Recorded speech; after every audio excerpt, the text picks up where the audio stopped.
welcome to Fixit Cafe. I'm Lindsay Duncanson and I'm Marek Gabrish. And we're at the Thriftfest Upcycled Digital Edition for 2020.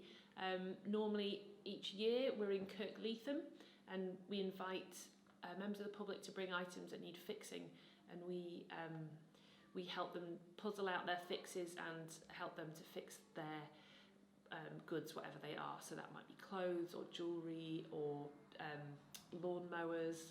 Depends what people can manage to bring in. But we've had sack barrows today, we've had hat stands, bicycles, sunglasses, iPhones, and bit of sewing on face masks and buttons. So, and a sewing machine. And a sewing machine, yes. So we try our hand at everything. Normally there's a little crew of us, maybe 4 or 5, with different skills and specialities.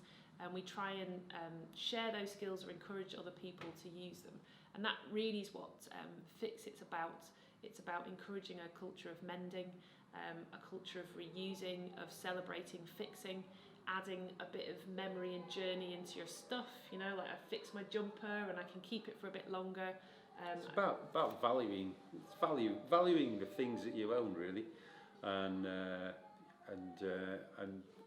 working towards a circular economy, where a circular economy, for those that don't know, is where normally with our economic system we dig things out of the ground, we turn them into products, and then we ship them halfway across the world, and then we sell them to people. They use them for a short amount of time and then they go into landfill.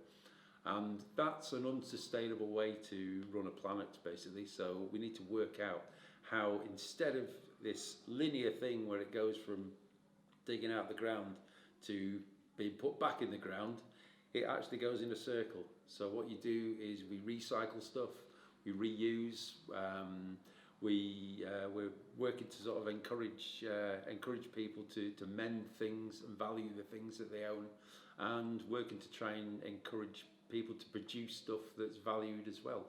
So rather than something that's cheap and throwaway, well, cheap's not necessarily a bad thing, but things that are throwaway or designed for single use, we're all about trying to circle this, so that things, that all of those raw materials that are used in production get brought back into the chain for more production. And it means that we no longer dig things out of the ground, we no longer cut down forests, dig up oil, dig coal out of Drew Ridge Bay, which we're not going to do now very well. Yes, so some of that is, and it sounds a bit like fabric fixing, so a lot of energy goes into growing cotton, a lot of water goes into cotton and fabric production, and like wool is often shipped out from New Zealand, even though we have wool in this country, and so if you have woolen jumpers, if you can darn them and fix your socks and repair them and look after them, then they're going to last longer and be a more sustainable product. If you have cotton clothes, that if you have jeans, you might put them in the freezer as part of your cleaning cycle instead of putting them in the washing machine, because washing denim actually deteriorates the quality of the denim. So, but also learning to patch and darn clothes, and maybe finding creative ways to do that, or just neat and tough ways to do that. But we also like to celebrate other fixes. Enjoying those fixes as well. Yeah, so. But sometimes we don't have time. Like our economy that we live in now leaves us time poor. So and sometimes that makes it difficult to fix. So if you haven't got time to fix, then there are excellent shops and fixes that we can utilise to help mend our stuff. So really, there's some great denim repair people in Newcastle, and I'm sure all over the country. And it's knowing that that's an option for your clothes, and knowing that you can keep them going for a lot longer. Fixit Cafe runs a sort of DIY space, so we encourage you to come along and actually get stuck in and take things apart. And as Lindsay said earlier, we normally have a table full of people with spanners and screwdrivers out, taking things apart, and we would be there to help them and to sort of give them confidence that, you know, that if they got stuck halfway through a fix, we'd be there to sort of like help them to get through to the end of it. And help each other as well. And help each other. Yeah. We don't always know the ends of the fixes. No. We use a lot of fixes on YouTube very generous people put a lot of time into making little videos on how they've fixed an iPhone, or how they've fixed a digital watch, or a camera, and you can go online and you can more or less find any product now. Somebody's taking it apart, or somebody will have, or a forum where somebody will have some idea about how to put that thing together and how to fix it, or how to go about it. So there's a massive amount of information out there, which is brilliant. And what we have in particular is we have a lot of tools.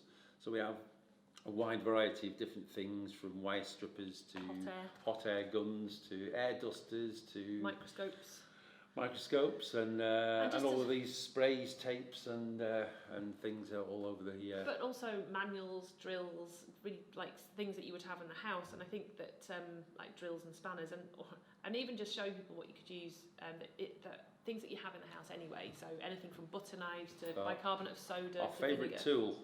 The butter knife. The butter knife, yeah, yes. The bone-handled butter knife. It's Sheffield steel, very, very good, very strong, and really good for getting into the cracks around phones. And spare screwdriver also. Spare screwdriver if you don't have one. Incredibly useful things. And the hat pin is my other useful one. So having sort of a tool library that people can, or a reference library if you like, is a good way of sharing. You don't all have to buy the tools and the kit to do this, and finding local repair cafes all over the country now, all around the world in fact, from India to Australia. And so we really encourage you to find your local repair cafe, to set your own up. It could just be on the street. You're sharing tools amongst your neighbours and your colleagues and your community means that you have more resources, and you need to use less of a planet's resources to do the thing you want to do. So, and if you need any help or advice, then we're quite happy to give that advice out in terms of setting up and how you would want to, what would be the best way of setting something up. We can assist with that. If anyone really fancies doing it and setting up something, we'll tell you what your basics are going to be and what you'll need to do. And we could even give you a hand if it turns out to be end of lockdown. So, not too far away. Not too far away. So so finally then, if you want to get in contact with us, you can find us on Fixit Cafe on Facebook.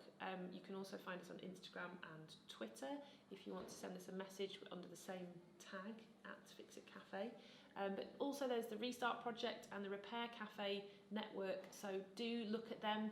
Look at their resources. They have loads of helpful stuff about how to get involved, how to track the things that you aren't putting into landfill. You get an idea of the sort of things that you're saving from landfill, if you like. So they've also been doing a lot of good work on working towards the right to repair. So it's particularly the Repair Cafe have been quite active in that, in persuading the European Parliament to legislate for manufacturers to make things repairable. So at home you can fix your own stuff. Anyway, we'd like to say a fond farewell to all the people at the Innovation Festival from us here at the Festival of Thrift, and it's goodbye from me and Lindsay. See you soon. Bye.